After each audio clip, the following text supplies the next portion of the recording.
आज हम आपको भगवान शिव और माता पार्वती की अद्भुत कथा बताने जा रहे हैं। इससे पहले आपको ये जानना चाहिए कि माता पार्वती भगवान शिव की केवल अर्धांगिनी ही नहीं बल्कि उनकी शिष्या भी रहीं। वे नित्य ही अपनी जिज्ञासाओं को शांत करने के लिए महादेव से अलग अलग प्रश्न पूछती और उन पर चर्चा करती थीं। एक दिन उन्होंने देवों के देव महादेव से पूछा, प्रेम क्या है? प्रेम का रहस्य क्या है? इसका वास्तविक स्वरूप क्या है? इसका भविष्य क्या है? आप तो मेरे गुरु की भूमिका भी निभा रहे हैं। इस प्रेम ज्ञान से अवगत कराना भी तो आपका ही दायित्व है। बताइए महादेव। माता पार्वती द्वारा प्रेम से जुड़े इन तमाम सवालों को सुनने के बाद महादेव ने कहा, प्रेम क्या है ये तुम पूछ रही हो पार्वती? प्रेम का रहस्य क्या है? प्रेम का स्वरूप क्या है? सत्य तो ये है कि प्रेम के अनेकों रूप को तुमने ही उजागर किए हैं पार्वती। तुमसे ही प्रेम की अनेक अनुभूतियां हुई। तुम्हारे प्रश्न में ही तुम्हारा उत्तर निहित है। भगवान शिव की बातें सुनकर माता पार्वती ने कहा, क्या इन विभिन्न अनुभूतियों की अभिव्यक्ति संभव है? भगवान शिव बोले, सती के रूप में जब तुम अपने प्राण त्याग कर दूर चली गई, मेरा जीवन, मेरा संसार, मेरा दायित्व सब निरर्थक और निराधार हो गया। मेरे नेत्रों से अश्रुओं की धाराएं बहने लगीं। महादेव बोले, अपने से दूर कर तुमने मुझे मुझसे भी दूर कर दिया था पार्वती। यही तो प्रेम है।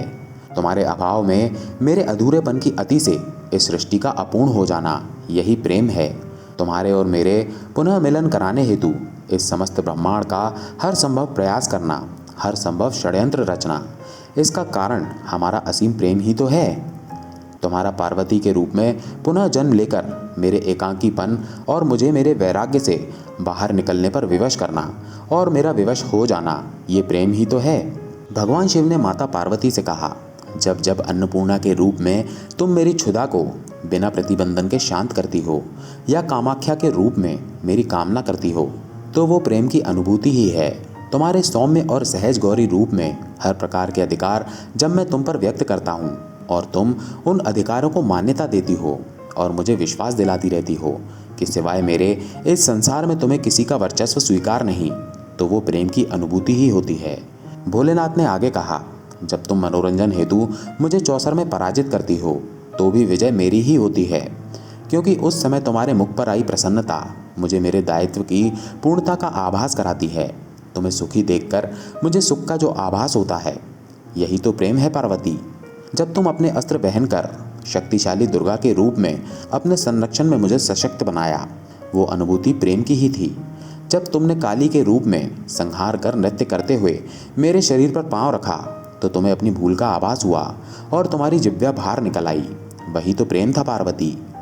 भगवान बोले, जब तुम अपना सौंदर्यपूर्ण ललिता रूप, जो अति भयंकर भैरवी रूप भी है, उसका दर्शन देती हो, और जब मैं तुम्हारे अति भाग्यशाली मंगला रूप, जो कि उग्र चंडिका रूप भी है, उसका अनुभव करता हूँ, जब मैं बिना किसी प्रयत्न के तुम्हें पूर्णतः देखता हूँ, तो मैं अनुभव करता हूँ कि मैं सत्य देखने में सक्षम हूँ। जब तुम मुझे अपने संपूर्ण रूपों के दर्शन देती हो और मुझे आभास कराती हो कि मैं तुम्हारा विश्वास पात्र हूँ, इस तरह तुम मेरे लिए एक दर्पण बन जाती हो, जिसमें झांक कर मैं स्वयं को देख पाता हूँ कि मैं कौन हूँ। तुम अपने दर्शन से साक्षात कराती हो और मैं आनंद विभोर हो नाच उठता हूँ और नटराज कहलाता हूँ। यही तो प्रेम है। जब तुम बार बार स्वयं को मेरे प्रति समर्पित कर मुझे आभास कराती हो कि मैं तुम्हारे योग्य हूँ, तुमने मेरी वास्तविकता को प्रतिबंधित कर मेरे दर्पण के रूप को धारण कर लिया, यही तो प्रेम है पार्वती।